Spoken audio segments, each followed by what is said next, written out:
Hello friends. स्वागत है आपका हमारे यूट्यूब चैनल मॉक टेस्ट अड्डा पर। जैसा कि आप जानते हैं, यूपी ट्रिपल एससी द्वारा आयोजित पिट एग्ज़ाम कल की डेट में कंप्लीट हो चुका है और ये शिफ्ट वन का सीरीज़ वन का ये पूरा पेपर है। आप इस पेपर को देखिए और इसमें से जो भी आंसर आपको नहीं आ रहे हैं आप उन्हें अपनी नोटबुक में लिख लें। और इसमें 100 क्वेश्चंस थे और एक क्वेश्चन 1 मार्क का था और टाइम 2 घंटे का था। नेगेटिव मार्किंग भी थी 1/4 की। तो इसमें जो भी राइट आंसर हैं वो मैंने इसमें मार्क कर दिए हैं, तो अगर आप चेक करना चाहें तो आप इसे चेक कर सकते हैं और 5 मिनट में आपको 100 क्वेश्चंस के आंसर आराम से देखने को मिल जाएंगे। तो चलिए शुरू करते हैं।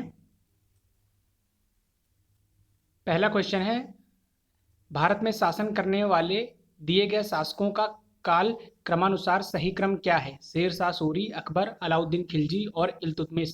इनको एक सीरीज में लगाना था काल क्रमानुसार, तो इसका जो करेक्ट आंसर है वो बी ऑप्शन है। नेक्स्ट क्वेश्चन था हमारा, निम्न में से कौन से संत शिवाजी के समकालीन थे? तो इसका जो राइट आंसर होगा वो होगा A option, Tukaram. Third question था, बंगाल के प्रथम गवर्नर जनरल कौन थे? इसका राइट आंसर है B, Lord Warren Hastings.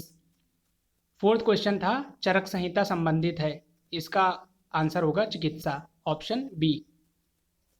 Fifth question था, निम्न में से कौन सा जोड़ा सही नहीं है? BC 261 कलिंग युद्ध, AD 78 शक संवत की शुरुआत, AD 622 मुस्लिम युग की शुरुआत, AD 1709 औरंगजेब की मृत्यु। तो इसका जो राइट आंसर था वो डी ऑप्शन था, औरंगजेब की मृत्यु। छठा क्वेश्चन है हमारा, इनमें से किसे भारत के ग्रैंड ओल्ड मैन के नाम से जाना जाता है? तो इसका जो राइट आंसर होगा वो होगा दादा भाई नौरोजी। सेवेंथ क्वेश्चन है, सन 1915-16 में किसके नेतृत्व में दो होम रूल लीग शुरुआत हुई? एनी बेसेंट और लोकमान तिलक इसका राइट आंसर है। हमारा आठवां क्वेश्चन है, इनमें मिलान करना था चार, ब्रह्म समाज का था, रामकृष्ण मिशन, आर्य समाज, सत्यशोधक समाज। तो इसका जो राइट आंसर है वो होगा सी ऑप्शन। उसके बाद था, करो या मरो का नारा किसने दिया? इसका राइट आंसर है महात्मा गांधी जी ने। 10th क्वेश्चन है, जब सुभाष चंद्र बोस ने भारतीय राष्ट्रीय कांग्रेस के अध्यक्ष पद से इस्तीफा दिया तो इस पद का प्रस्ताव किसे दिया गया? इसका राइट आंसर है डॉक्टर राजेंद्र प्रसाद जी को। सलालपन बिजली परियोजना किस नदी पर स्थित है? इसका राइट आंसर है चिनाब, ऑप्शन सी। वसंत विषु होता है 21 मार्च को, ऑप्शन ए। 13 नंबर क्वेश्चन है, राजस्थान में खेतड़ी परियोजना किसके उत्पादन के लिए प्रसिद्ध है? इसका राइट ऑप्शन है तांबा, ऑप्शन सी। 14th क्वेश्चन है, काजीरंगा राष्ट्रीय उद्यान स्थित है? काफी आसान क्वेश्चन था ये। इसका राइट आंसर है असम। 15 क्वेश्चन है, 15वां, निम्नलिखित में से कौन सी हिमालयी नदी तंत्र की नदियां हैं? हिमालयी नदी तंत्र की नदियां हैं, इसमें से बताना था, तो इसमें गंगा और ब्रह्मपुत्र, यानी ऑप्शन बी। 16 नंबर क्वेश्चन है, बैंक दर का अर्थ क्या है? चार ऑप्शन थे इसमें, साहूकारों द्वारा ली जाने वाली ब्याज दर, अनुसूचित बैंकों द्वारा ली जाने वाली ब्याज दर, बैंकिंग संस्थाओं के लाभ की दर, देश के केंद्रीय बैंक द्वारा ली जाने वाली आधिकारिक ब्याज दर। तो ऑप्शन डी इसका करेक्ट था। 17 नंबर क्वेश्चन है, यदि आरबीआई नगद कोषानुपात को घटा दे तो साख सर्जन पर क्या असर होगा? राइट आंसर होगा बढ़ जाएगी। 18 नंबर क्वेश्चन है, इनमें से किस प्रकार की अर्थव्यवस्था में संसाधनों पर निजी अधिकार होते हैं और आर्थिक गतिविधियों का मुख्य उद्देश्य लाभ अर्जित करना होता है? तो इसका जो राइट आंसर होगा वो होगा पूंजीवादी। 19 नंबर क्वेश्चन है, 100 रुपए का नोट किसके द्वारा हस्ताक्षरित होता है? तो ये होगा आरबीआई गवर्नर।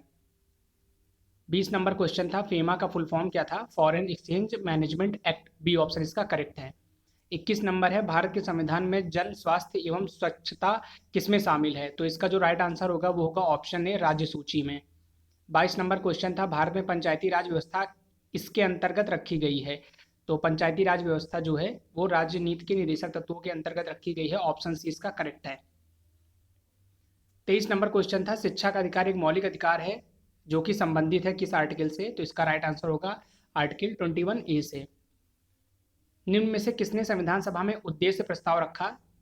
तो उद्देश्य प्रस्ताव रखा था जवाहरलाल नेहरू जी ने। 24 नंबर क्वेश्चन। 25 नंबर क्वेश्चन है, भारतीय संविधान के किस अनुच्छेद में अल्पसंख्यकों के हित निहित हैं?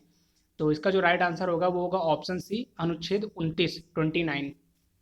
26 नंबर क्वेश्चन था, ठोस चालक में धारावाहक होते हैं।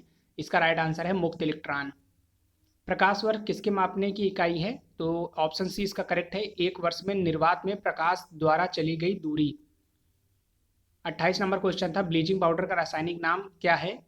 तो इसका जो रासायनिक नाम है कैल्शियम ऑक्सीक्लोराइड है, CaOCl2। बी ऑप्शन इसका करेक्ट है। उसके बाद 29 नंबर क्वेश्चन था, 18 कैरेट सोने में खरे सोने का प्रतिशत है। तो इसका जो राइट आंसर होगा वो होगा 75%। फिर था, संतरे में बहुतायत में होता है vitamin C. Vitamin C, option A इसका करेक्ट है। फिर मैथ का क्वेश्चन था, इसको सॉल्व करने पर आंसर आ रहा था 3 to 4, option C. Next question 32 number का ऑप्शन आ रहा था सॉल्व करने पर डी 1000।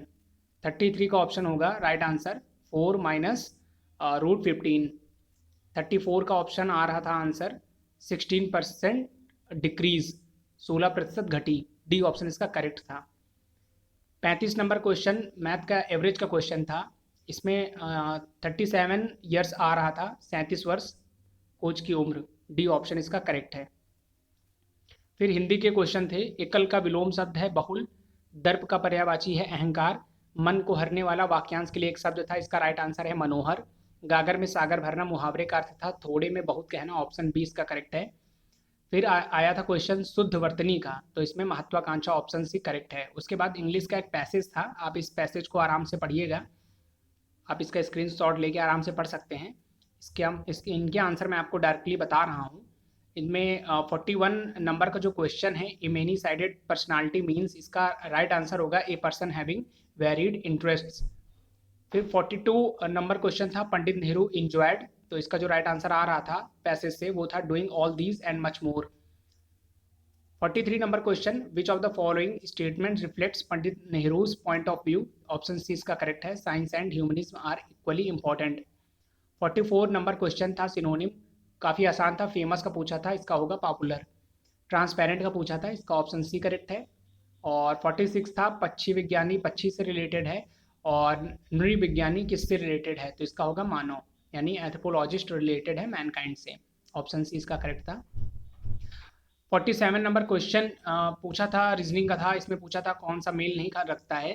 तो इसका ऑप्शन सी होगा, क्योंकि दही मक्खन पनीर ये मेल खाते हैं और तेल अलग चीज़ है, तो ऑप्शन सी इसका करेक्ट है। 48 था, कोडिंग डिकोडिंग से रिलेटेड, तो इसका जो आंसर आएगा वो आएगा ए नंबर। उसके बाद रीजनिंग का ही क्वेश्चन है, इसमें पूछा गया था ब्लड रिलेशन का क्वेश्चन था, इसमें आंसर होगा ए बुआ। 50 नंबर क्वेश्चन रीजनिंग कैलेंडर का है और इसका आंसर आ रहा था 5, यानी ऑप्शन सी इसका करेक्ट है। नेक्स्ट क्वेश्चन है आपके करंट अफेयर का, इसमें पूछा गया था लाइट हाउस परियोजना का क्रियान्वयन नहीं हुआ है। तो इसका जो राइट आंसर होगा वो होगा पटना, क्योंकि अगरतला, रांची, चेन्नई में ये लाइट हाउस परियोजना का क्रियान्वयन हो चुका है। पटना इसका राइट आंसर है।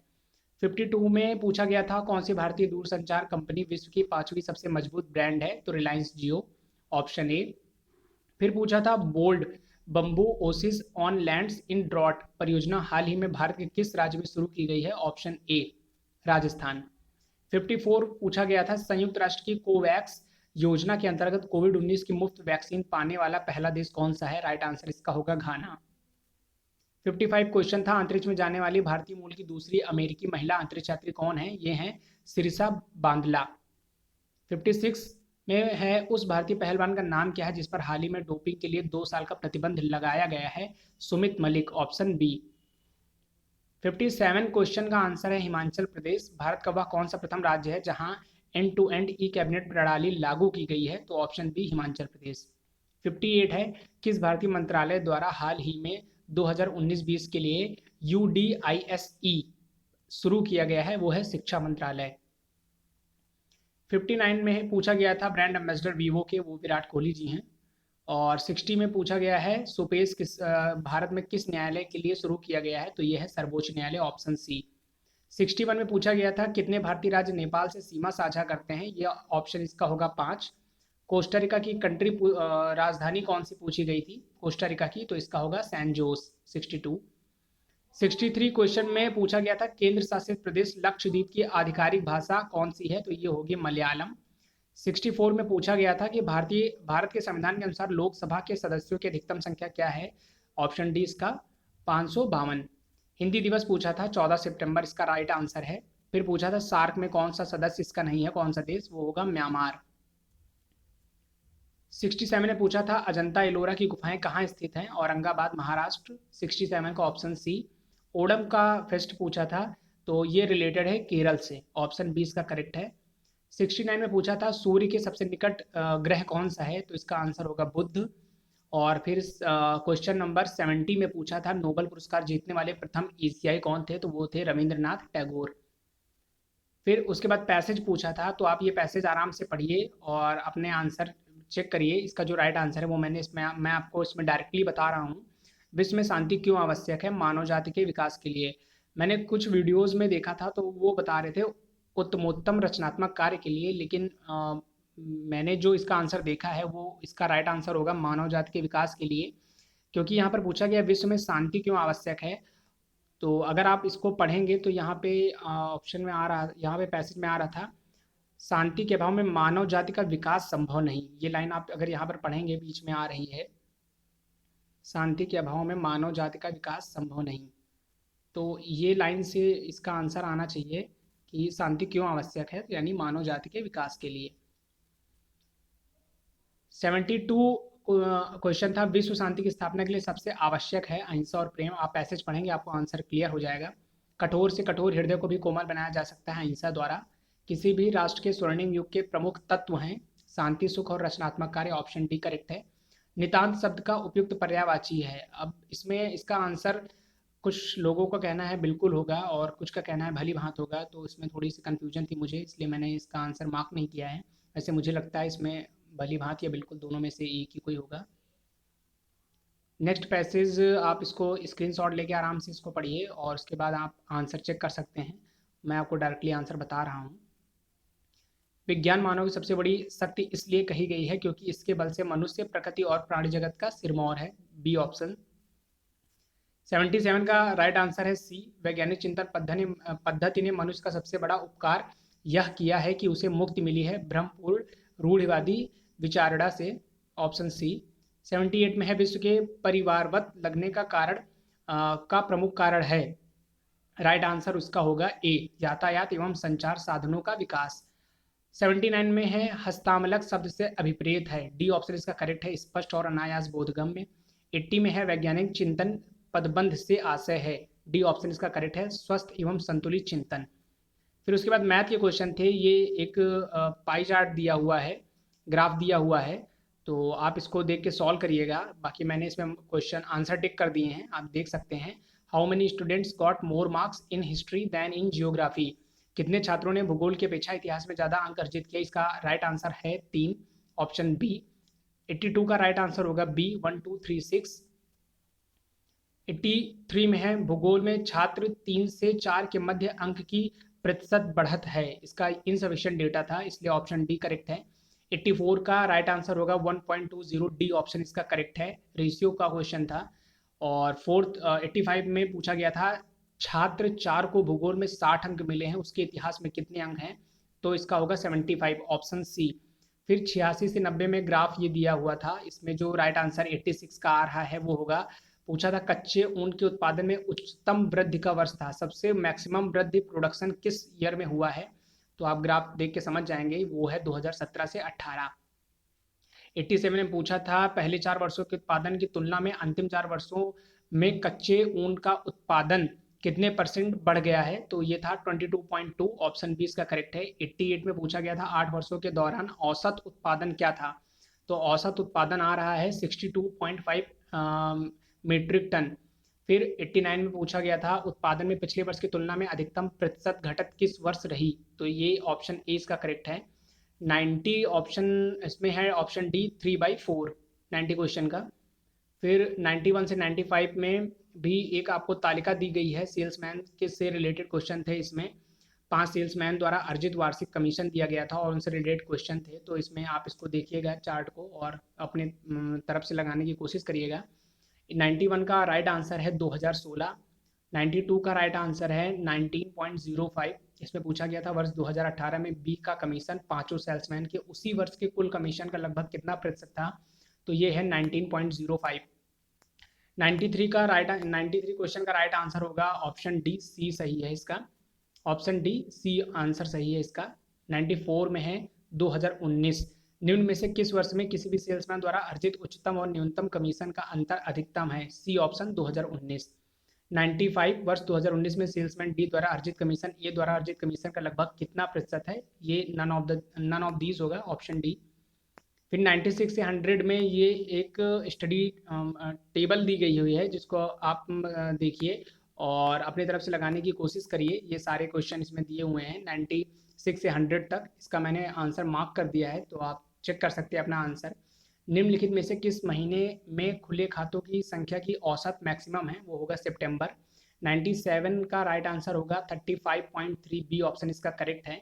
98 में पूछा गया था मई से सितंबर तक एंजल में खुले खातों की संख्या से जेरोधा में खुले खातों की संख्या का अनुपात रेशियो का क्वेश्चन था। इसका ऑप्शन राइट होगा डी, 1.04 आ रहा है। फिर 99 में पूछा गया था किस शेयर ब्रोकर में खुले खातों की औसत संख्या मैक्सिमम है, सी ऑप्शन ट्रेड बुल में। उसके बाद 100 नंबर लास्ट क्वेश्चन हमारा था ट्रेड बुल में खुले खातों की संख्या का औसत शेर खान में खुले खातों की संख्या के औसत का लगभग कितना प्रतिशत कम या ज़्यादा था, तो इसका जो राइट आंसर होगा वो होगा ए ऑप्शन 57.82। तो ये रहे हमारे 100 क्वेश्चन, और इसमें मैं आपको बताना चाहूँगा इसमें 1/4 निगेटिव मार्किंग थी और एक क्वेश्चन एक नंबर का है। तो ये रहे, ये सारे आंसर मैंने इसमें मार्क कर दिए हैं। आप इसमें से चेक करिए आपने कितना स्कोर किया है, आप कमेंट करके हमें बता भी सकते हैं। और इस वीडियो को देखने के लिए थैंक यू सो मच, और प्लीज़ आप इस चैनल को सब्सक्राइब जरूर करें।